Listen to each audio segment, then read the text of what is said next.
नमस्कार दोस्तों, स्वागत है आपका आपके पसंदीदा चैनल नॉलेज विशेष पर। दोस्तों, हमारी जो टेस्ट सीरीज चल रही है उससे रिलेटेड ये 16वां पार्ट है। जो हमारी टॉप 25 क्वेश्चंस की जो टेस्ट सीरीज चल रही है उससे रिलेटेड हमारा ये 16वां पार्ट है। इससे पहले हम 15 पार्ट अपलोड कर चुके हैं। यदि आपने अभी तक उनको नहीं देखा है तो वीडियो के डिस्क्रिप्शन बॉक्स में प्ले लिस्ट का लिंक दिया हुआ है, आप उस पर क्लिक करके सारे के सारे वीडियोस एक साथ देख सकते हो। गाइज, हम डेली आपसे एक प्रतियोगिता पूछते हैं। हमारी सुबह 9 बजे एक वीडियो आती है, उसमें आपसे एक प्रतियोगी प्रश्न पूछा जाता है जिसका जवाब आप कमेंट बॉक्स में देकर बहुत सारे इनाम जो है जीत सकते हो। तो गाइज, यदि आपने अभी तक उसको वीडियो को नहीं देखा है तो 15वें पार्ट की वो वीडियो है, आप उससे जाकर वीडियो के डिस्क्रिप्शन बॉक्स में प्ले लिस्ट का लिंक दिया हुआ है। पार्ट 15 टेस्ट सीरीज 15 है, उसको जाकर देखिए आप और उसमें देखिए कि क्या सवाल पूछा गया है, उसका जवाब आप हमें कमेंट बॉक्स में दीजिए तो आप भी जो है प्राइज जीतने के हकदार बन सकते हो। तो चलिए गाइज, करते हैं आज का वीडियो स्टार्ट। गाइस, आज की वीडियो स्टार्ट करें उससे पहले आप लोगों से एक रिक्वेस्ट करेंगे, यदि आप हमारे चैनल पर नए हो तो चैनल को सब्सक्राइब कर लीजिए, बेल आइकन को प्रेस कर लीजिए ताकि जब भी वीडियो डाली जाए उसकी अपडेट आप तक पहुंचती रहे। गाइस, ये टॉप 25 क्वेश्चन की मोस्ट इंपॉर्टेंट सीरीज जो चल रही है ये आपके एग्जाम के पॉइंट ऑफ व्यू से वेरी मोस्ट इंपॉर्टेंट है। तो गाइस, आप इस सीरीज को स्किप बिल्कुल भी मत कीजिएगा। देखते हैं हमारा पहला क्वेश्चन। नालंदा विश्वविद्यालय की स्थापना किसके शासनकाल में की गई थी? तो जो नालंदा विश्वविद्यालय की स्थापना थी वो गुप्तों के शासनकाल में की गई थी। किसके में? गुप्त शासकों के शासनकाल में नालंदा विश्वविद्यालय की स्थापना की गई थी। तो इस प्रकार इसका विकल्प हमारा सी सही हो जाएगा। देखते हैं अगला क्वेश्चन। अगला क्वेश्चन हमारा, नालंदा विश्वविद्यालय के विनाश का कारण किसे माना जाता है? तो नालंदा विश्वविद्यालय के जो विनाश का कारण है वो उसे जो है आग से जला दिया गया था। नालंदा विश्वविद्यालय यूनिवर्सिटी को जो है तहस नहस कर दिया गया था और उसमें आग लगा दी गई थी। तो नालंदा विश्वविद्यालय के विनाश का जो कारण सबसे ज़्यादा माना जाता है वो अग्नि को माना जाता है। तो इस प्रकार इसका विकल्प हमारा डी सही हो जाएगा। देखते हैं अगला क्वेश्चन। अगला क्वेश्चन हमारा, विक्रमशिला विश्वविद्यालय को 1203 ईस्वी में किसने दुर्ग समझकर नष्ट कर दिया था? तो विक्रमशिला विश्वविद्यालय को 1203 ईस्वी में नष्ट किया गया था। और किसने किया था? बख्तियार खिलजी ने एक दुर्ग समझकर जो है नष्ट कर दिया था। किसने?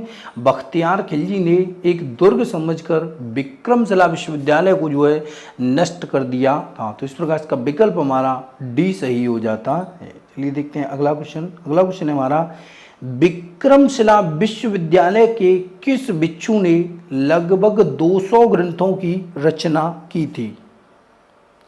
तो विक्रमशिला विश्वविद्यालय के ऐसे भिक्षु थे दीपांकर। दीपांकर जो हैं उन्होंने लगभग 200 ग्रंथों की रचना की थी। तो इस प्रकार इसका विकल्प हमारा ए सही हो जाएगा। पुरुष में किस जीन का संगठन होता है?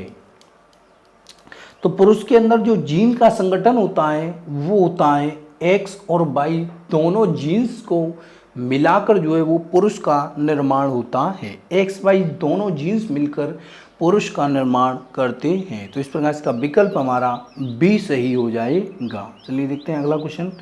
अगला क्वेश्चन है हमारा, कौन सा रक्त वर्ग सर्वदाता होता है? वेरी मोस्ट इंपोर्टेंट क्वेश्चन आप लोगों के लिए हम लेकर आते हैं गाइज। तो देखते हैं कि कौन सा वर्ग जो है वो सर्वदाता होता है। तो सर्वदाता वर्ग जो होता है वो ओ ग्रुप का जो है रक्त होता है वो सभी ग्रुपों को दान दिया जा सकता है।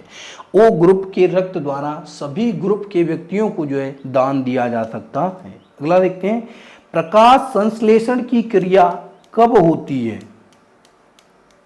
तो जो प्रकाश संश्लेषण की जो क्रिया होती है वो दिन में होती है।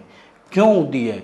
क्योंकि प्रकाश संश्लेषण की क्रिया सूर्य के प्रकाश में होती है, इसलिए सूर्य कब निकलता है, दिन में निकलता है, इसलिए जो प्रकाश संश्लेषण की क्रिया होती है वो दिन में होती है, न कि रात में, क्योंकि रात में सूर्य नहीं चमकता और सूर्य नहीं चमकेगा तो बिना सूर्य की गर्मी के जो पेड़ पौधे अपना भोजन कैसे बनाएंगे। तो प्रकाश संश्लेषण की क्रिया केवल दिन में होती है। तो इस प्रकार इसका विकल्प हमारा बी सही हो जाता है। देखते हैं अगला क्वेश्चन। अगला क्वेश्चन है हमारा, खिदमती शब्द को निम्नलिखित किस कथन के द्वारा सही रूप में स्पष्ट किया जा सकता है। तो खिदमती का अर्थ क्या होता है गाइस, ऐसा पूछा गया है। तो खिदमती का अर्थ होता है पराजित भारतीय शासकों से बलि के रूप में वसूल किया जाता है। ये जो खिदमती शब्द था, जो पराजित भारतीय शासक जो होते थे उनसे बलि के रूप में वसूल किए जाने वाला जो माल होता था वो खिदमती कहलाता था। तो इस प्रकार इसका विकल्प हमारा डी सही हो जाएगा। चलिए देखते हैं अगला क्वेश्चन। अगला क्वेश्चन है हमारा, कितना जूल कार्य करने से 1 कैलोरी ऊर्जा उत्पन्न होती है। Very very most important question है गाइज, कई बार एग्जाम में रिपीट भी हुआ है गाइज। तो कितना जूल कार्य करने से 1 कैलोरी ऊर्जा जो है हमें प्राप्त होती है, कितनी उत्पन्न होती है। तो 1 कैलोरी ऊर्जा जो है 4.2 जूल कार्य करने से उत्पन्न होती है। कितना, 4.2 जूल कार्य करने से 1 कैलोरी ऊर्जा जो है उत्पन्न होती है। तो इस प्रकार इसका विकल्प हमारा बी सही हो जाएगा। देखते हैं अगला क्वेश्चन। जलवायु परिवर्तन के मानव जनित कारण क्या हैं। तो जलवायु परिवर्तन के जो मानव जनित कारण हैं वो सबसे पहला तो है वनों का विनाश, दूसरा है जीवाश्म ईंधन का दहन और तीसरा है वर्तमान कृषि पद्धति, क्योंकि इसमें बहुत सारी प्रकार के खाद वगैरह ये जो है प्रयोग हो रहे हैं। तो इससे भी जो है जलवायु को बहुत ज़्यादा हानि होती है, क्योंकि आप दवाइयों का छिड़काव जो करते हो वो जलवायु को प्रदूषित करते हैं। इसलिए गाइस ये तीनों ही जो हैं वो मानव जाति के जलवायु परिवर्तन के मानव जनित कारण हैं। तो इस प्रकार इसका विकल्प जो हो जाएगा हमारा गाइस वो हो जाएगा डी, कि जलवायु में जो परिवर्तन हो रहा है वो वनों के विनाश के कारण, जीवाश्म ईंधन के दहन के कारण और वर्तमान कृषि पद्धति में जो आप नई नई दवाइयाँ नए नए खाद का यूज कर रहे हो उसके कारण जलवायु में परिवर्तन हो रहा है। तो इस प्रकार इसका विकल्प हमारा डी सही हो जाएगा। चलिए देखते हैं अगला क्वेश्चन। अगला क्वेश्चन है हमारा very very most important question है गाइस। दूध से क्रीम को अलग करने पर दूध के घनत्व पर क्या प्रभाव पड़ता है। यदि हम दूध से क्रीम को अलग करें तो दूध का घनत्व जो है गाइस वो बढ़ जाता है। क्या हो जाता है, दूध का घनत्व बढ़ जाता है। तो इस प्रकार इसका विकल्प हमारा ए सही हो जाएगा। दूध से यदि हम क्रीम को अलग कर देते हैं तो दूध का घनत्व क्या होता है, बढ़ जाता है। तो इस प्रकार इसका विकल्प हमारा ए सही हो जाएगा। चलिए देखते हैं अगला क्वेश्चन। अगला क्वेश्चन है हमारा, किसने सबसे पहले यह सिद्ध किया कि पृथ्वी सहित अन्य ग्रह सूर्य के चारों ओर चक्कर लगाते हैं। Very very most important question है गाइस। तो सबसे पहले यह किसने बताया था कि पृथ्वी सहित अन्य ग्रह सूर्य के चारों ओर चक्कर लगाते हैं। तो ऐसा बताया था गाइस कोपरनिकस ने। किसने, कोपरनिकस ने यह बताया था कि सूर्य सहित पृथ्वी सहित अन्य ग्रह सूर्य के चारों ओर चक्कर लगाते हैं। कोपरनिकस के द्वारा ये जो बताया गया था। तो इस प्रकार इसका विकल्प हमारा बी सही हो जाएगा। देखते हैं अगला क्वेश्चन। भारतीय मुद्रा किस में छापी जाती है। तो जो भारतीय मुद्रा है वो गाइस छापी जाती है नासिक प्रिंटिंग प्रेस में। किसमें, नासिक प्रिंटिंग प्रेस में जो अपनी भारतीय मुद्रा छापी जाती है। तो इस प्रकार इसका विकल्प हमारा सी सही हो जाएगा। देखते हैं अगला क्वेश्चन। अगला क्वेश्चन है हमारा, भारत में योजना अवकाश किसके दौरान हुआ।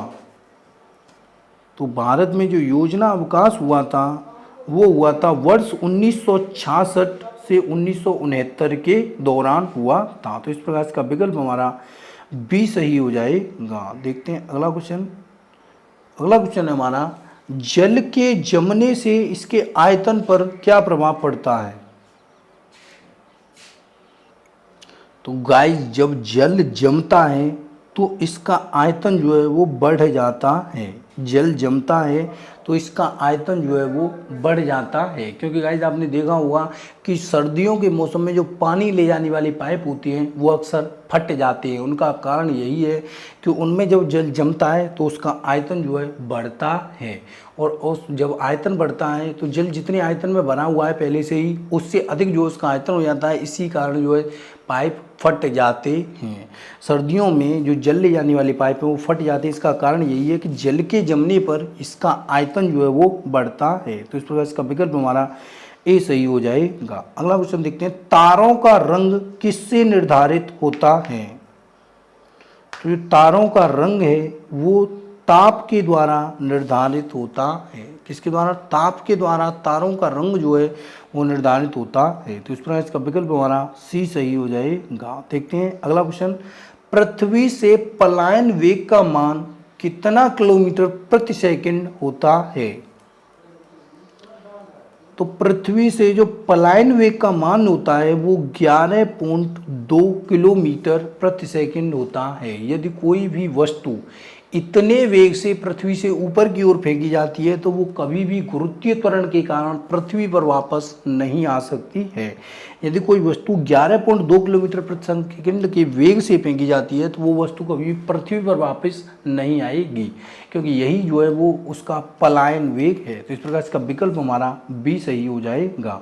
हमारी पृथ्वी से जो रॉकेट वगैरह छोड़ी जाती हैं वो पलायन वेग से ही छोड़ी जाती हैं गाइस, ताकि वो पृथ्वी पर वापस न आ सकें। देखिए अगला क्वेश्चन, नीति आयोग जो पहले योजना आयोग था वो एक कैसा निकाय है? तो नीति आयोग जो पहले योजना आयोग के नाम से जाना जाता था वो एक परामर्शदाता निकाय है। तो इस प्रकार इसका विकल्प हमारा सी सही हो जाएगा। चलिए देखते हैं अगला क्वेश्चन। अगला क्वेश्चन हमारा, ग्रांड कैनियन क्या है? तो जो ग्रांड कैनियन है गाइस वो है एक खड्डा। क्या है? एक खड्डे को कहते हैं ग्रांड कैनियन। तो इस प्रकार इसका विकल्प हमारा ए सही हो जाएगा। चलिए देखते हैं अगला क्वेश्चन।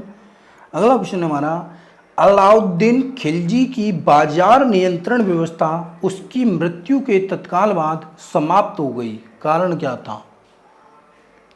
तो अलाउद्दीन खिलजी की जो बाजार नियंत्रण व्यवस्था थी उसकी मृत्यु के बाद समाप्त हो गई। इसका कारण था कि यहाँ मांग और पूर्ति के सिद्धांत पर आधारित नहीं थी।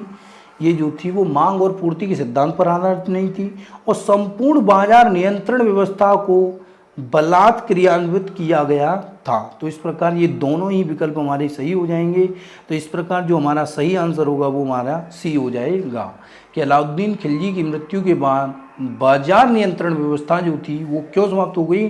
क्योंकि यहाँ मांग और पूर्ति के सिद्धांत पर आधारित नहीं थी और संपूर्ण बाजार नियंत्रण व्यवस्था को क्रियान्वित नहीं किया गया था। चलिए देखते हैं अगला क्वेश्चन। अगला क्वेश्चन हमारा, प्राकृतिक पर्यावरण के संरक्षण का संबंध संविधान के किस अनुच्छेद से है? तो प्राकृतिक पर्यावरण के संरक्षण का जो संबंध है वो अनुच्छेद 48 से है। तो इस प्रकार इसका विकल्प हमारा ए सही हो जाएगा। देखते हैं अगला क्वेश्चन, सल्तनत के प्रशासकीय प्रभागों का अवरोही क्रम से निम्नलिखित में से कौन सा उल्लेख सही है? तो इनमें बात करें गाइस, प्रांत, सिख, परगना एवं ग्राम, ये जो है सल्तनत काल के प्रशासकीय प्रभागों में अवरोही क्रम में जो है लिखे हुए हैं। तो इस प्रकार इसका विकल्प हमारा ए सही हो जाएगा। चलिए देखते हैं अगला क्वेश्चन। अगला क्वेश्चन हमारा, निम्नलिखित देशों में कौन सा देश सार्क का सदस्य नहीं है? तो जो सार्क एक संगठन है उसकी बात करें गाइस, तो इनमें से चीन जो है वो सार्क का सदस्य नहीं है। चीन जो है वो सार्क का सदस्य नहीं है। तो इस प्रकार इसका विकल्प हमारा ए सही हो जाएगा। देखते हैं अगला क्वेश्चन, पोखरण परमाणु परीक्षण वर्ष 1998 ईस्वी में कब किया गया था?